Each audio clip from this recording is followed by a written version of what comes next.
ہم ایسے لوگوں کو کیا جواب دیں جو جماعت کے خلاف دبے لفظوں میں اور چھپ کر اعتراض کرتے ہیں؟ جو اسے کو مخالفت کرنی ہے تو کھل کے کرو.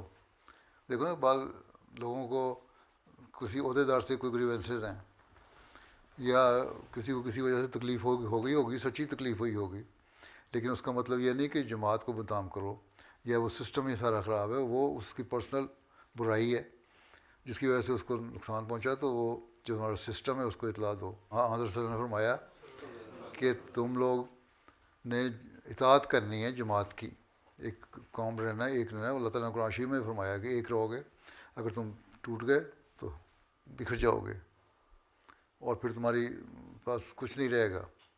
اس لیے یونٹی اسٹرینتھ، تو یونائٹ ہو کے رہنا ہے. اگر تمہارے پاس پرسنل گریوینسز ہیں کسی کے لیے تو وہ اس کو دور کرنے کے لیے عہدیدار جو ہیں بڑے ان سے کرو، اور یا پھر ان سے نہ زیادہ تعلق رکھو.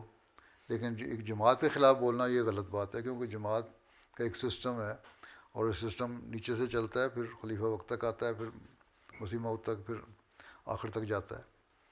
تو وہاں صلی اللہ علیہ وسلم نے یہ فرمایا کہ تم جماعت بن کے رہو ایک، تبھی تو اس یونٹی میں تمہاری برکت ہے. اس لیے ان کو سمجھانا چاہیے کہ یہ کوئی فائدہ نہیں. اور اگر وہ مخالف ہیں، احمدی نہیں ہیں، تو پھر ان کا کام ہے ان کو کہنے تو مخالفت کرتے رہیں. ہمارا کام ہے ان کو سمجھانا کہ ہم صحیح ہیں.